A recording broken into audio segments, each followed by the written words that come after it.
Сәлеметсіздер ме, құрметті достар, арнамызға қош келдіңіздер. Жалпы бүгін мен сіздерге қалай Excel'де таблица құрастыру керек, таблица одан кейін Excel'дің басқа да артықшылықтар туралы көрсететін боламын. Осы арнаға тіркеліп алыңыздар. Алда уақытта сіздерге жақсы видео сабақтар және де басқа да тақырыптар бойынша видео сабақтар шығатын болады. Ең алдымен біз мына тапсырмамызды көріп алайық.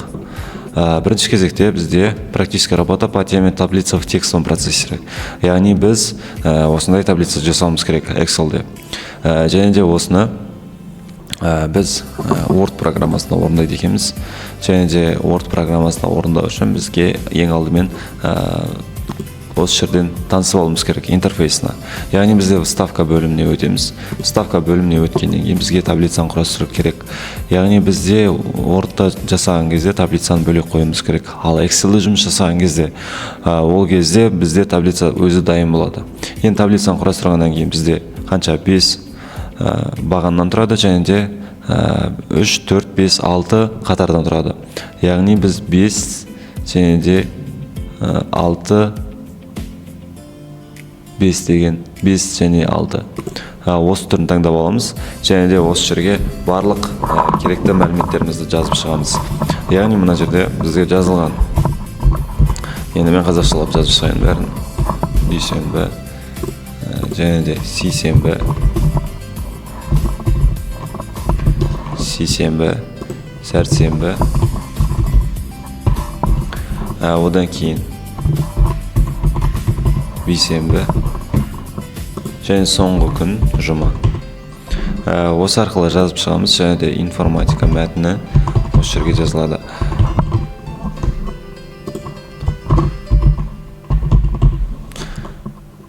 Яғни осылай әр мәтінді жазып шығамыз және де жазып шыққаннан кейін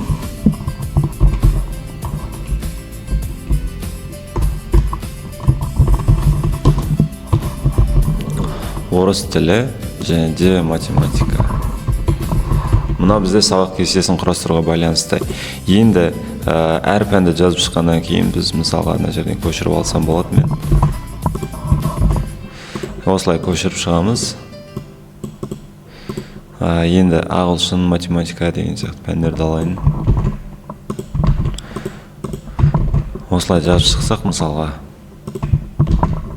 Осыны жазып болғаннан кейін бізге барлығын шрифттарын бірдей етіп қоюымыз керек. Себебі барлығы біркелкі болған жағдайда анық мәтінмен жұмыс жасауға болады.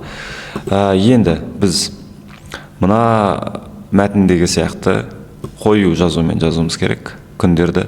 Яғни бізде күндер маңызды бұл жерде, ал пәндер көп болғандықтан осы күндерді қою етіп жазуымыз керек. Және жазғаннан кейін енді осылай жазып алдық. Және де конструктор бөліміне өтеміз. Және де осы жерде сіздерге қалай жасау керек. Яғни осы жерде көрсетілген. Яғни қандай түрін таңдайсыздар деген сияқты. Мысалға мына жерде сабақ кестесіне байланысты түрлер таңдасаңыздар болады. Енді макет бөліміне өткеннен кейін бізде конструктор.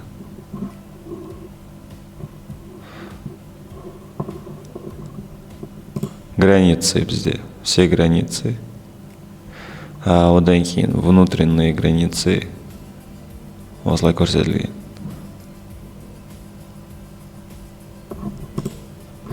Енді аламызда макетті аламыз. Макет жазу үшін енді бізге керекті бізде конструктор бөлімі.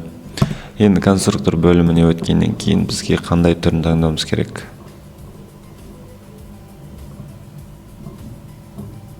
Соны жазып шығуымыз керек. Яғни осылай. Таңдап алғаннан кейін мысалға мына түрін таңдап алсақ. Әлде мына түрін. Енді осы түрін таңдап алсаңыздар болады сабақ кестесіне байланысты. Енді бұл жерде конструктор және де границы бізде. Границы, все границы. Мына жерде қою жазу болып кетті. Неліктен екен? Себебі бұл жерде бірінші күнді бізге маңызды етіп алды. Яғни бізге бұл қатты маңызды емес, сондықтан да бұны өзгертуіміз керек. Осылай болады. Енді бізге негізінде граница деген керек еді. Раскраска граница деген бар бізде.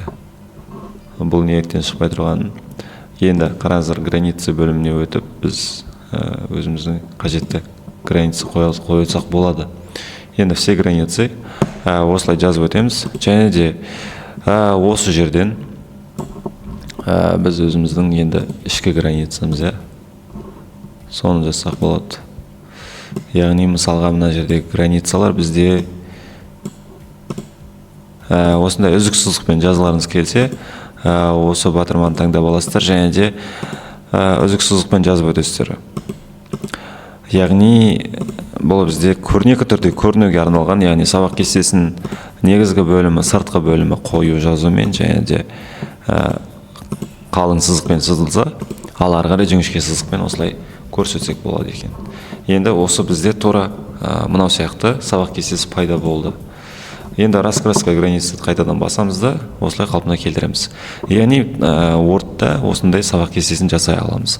Енді неше түрлі бізде функциялар бар. Енді мынаны сары түске өзгерте аламыз. Осылай басқа да форматтарға қоя аламыз.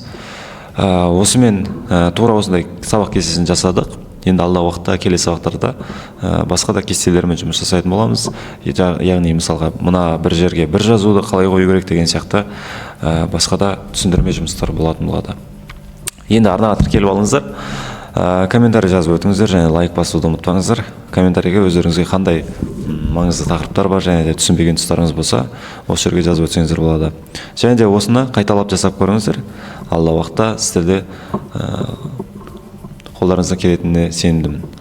Арнаға тіркелуді ұмытпаңыздар.